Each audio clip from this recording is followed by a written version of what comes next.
다들 안녕하세요. 프로토 91회차 토신 정보방 환급 인증합니다. 당첨금은 세후 금액인 거 알고 계시죠? 다들 아시겠지만 한 경기 취소되어 당첨금이 반토막 났지만 그래도 당첨 모두 축하드리며 오늘 경기도 분석 시작해보겠습니다. 금일 첫 번째 경기 야마가타 대 오카야마 분석 시작해 보겠습니다. 홈에서의 견고함은 상당한 장점이라고 할 수 있을 것으로 보인다. 실제로 올 시즌 홈에서는 실점이 3골 밖에 나오지 않은 상황. 물론 오픈 플레이에서 득점력을 자유자재로 만들어낼 수 있는 전력은 아니라고 보는 것이 합당할 것으로 보는 것이 나을 수도 있다. 리그에서도 기대 득점은 16위 정도의 수준에 그치고 있다. 오카야마도 일단 상대가 매우 공격적으로 하지 않는 이상 수비가 쉽게 무너지는 유형은 아니다. 물론 공격에서는 기복이 제법 있는 모습. 상대가 올라와주는 상황이라면 역습으로 상대를 타격하는 면모를 보여주기도 하지만 중앙에서 상대가 굳히기에 들어가는 경우에는 상당히 고전하는 편. 무승부도 가능성이 있다고 본다. 야마가타가 홈에서는 매우 블록을 단단하게 세우고 플레이를 하는 편인데 이 상황에서는 오카야마도 그다지 힘을 발휘하기는 어렵다. 물론 야마가타도 오픈 플레이에서 상대를 타격하는 양상을 쉽게 만드는 전력이라고 보기는 어려울 것. 금일 두 번째 경기 센다이 대 야마구치 분석 시작해 보겠습니다. 센다이가 밀어붙이는 상황에서는 전개나 득점력이 있는 편. 다만 수비는 좋은 평가를 해주기 어려울 것으로 본다. 상대의 패스를 저지하는 것에 어려움을 느끼는 편으로 지난 매치에서도 상대의 긴 패스와 짧은 패스를 섞는 플레이에 대응이 잘 되지는 않은 모습이었다. 야마구치가 오히려 센다이가 전방에 힘을 주는 것을 바라고 있을 가능성도 충분한 편. 야마구치가 전방에 힘을 주는 상대를 끌어당기고 역습으로 한 방을 날리는 데 능한 편이다. 일단 굳히기에 능한 전력이라는 점이 큰데 지난 매치에서도 중앙을 굳히면서 승부를 한 골 차이로 지킨 것이 승리로 이어지기도 했다.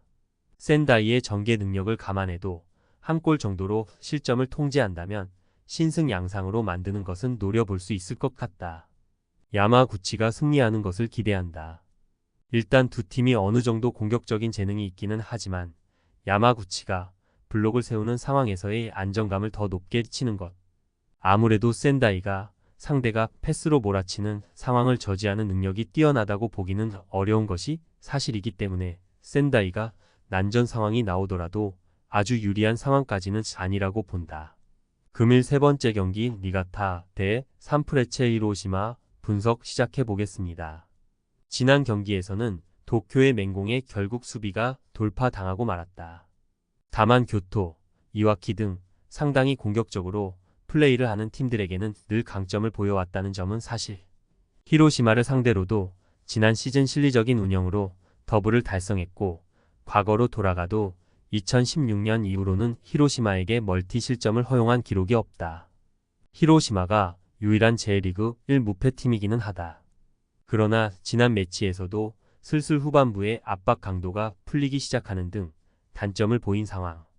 공수 전환과 하이프레스의 역량이 여전히 뛰어난 것은 맞지만 부상자들이 많아서 서서히 에너지 레벨 관리에 부족한 모습을 보이는 것이 아닌가 싶기도 하다.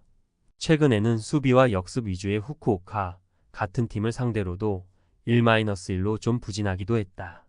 생각보다 히로시마가 보여주는 능력치가 점점 떨어지고 있는 상황. 니가타가 히로시마 같이 공격적으로 하는 팀을 상대로 수비와 역습으로 꽤 재미를 보기도 했고 실제로 지난 시즌 히로시마를 상대로 더블을 기록했다는 점도 신경 쓰이는 대목이라고 본다. 금일 네 번째 경기 요코하마 F 대 이와타 분석 시작해 보겠습니다. 아직 역습 상황에서 골을 허용하는 난관이 아주 해결된 모습은 아니다. 그래도 브라질 공격수들의 퀄리티나 전반적인 미드필더진의 질이 낮아 보이는 상황은 아니다. 울산을 상대로도 30분 만에 3골을 몰아치는 모습을 보여주기도 한 상태. 현재 일정이 꽤 빡빡한 상황이라 선발 엔트리의 변화가 있을 가능성을 배제하기는 어려울 수 있지만 시스템의 견고함은 있는 팀이다. 주빌로도 저메인의 폭발력을 믿고 역습 상황에서 공을 몰아주는 것 정도는 할 수 있을 것으로 보이기는 한다. 다만 저메인을 제외하면 그다지 골에 기여하는 전방 자원이 없다는 점이 아쉬운 점. 주빌로가 강호인 마리노스 상대로는 라인을 내리고 역습을 가는 플레이로 나설 가능성이 높아 보이는데 상대가 유려한 지공이 된다는 점을 감안하면 해법이라고 보기는 좀 그렇다.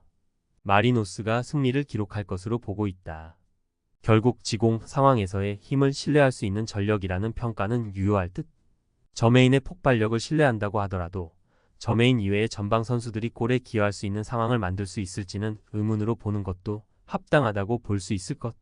금일 5번째 경기 도쿠시마 대 에임의 분석 시작해 보겠습니다. 최근에는 4-4-2 양상의 두 줄 수비가 어느 정도 먹히는 모습을 보여주고 있다. 물론 적극적인 스타일로 골을 노리는 상황에서도 골은 잘 나오고 있지 않은 상황. 하지만 압박을 강하게 하는 상황에서는 나가사키에게 6골을 내주는 등 약점이 없지는 않으며 상대가 압박을 강하게 하면 후방에서 풀어나오는 상황도 잘 만들지는 못하는 모습이다. 에이메가 고우를 상대로도 앞선에서의 힘을 보여주는 등 꽤 적극적인 모습을 보여주고 있는 상황이다.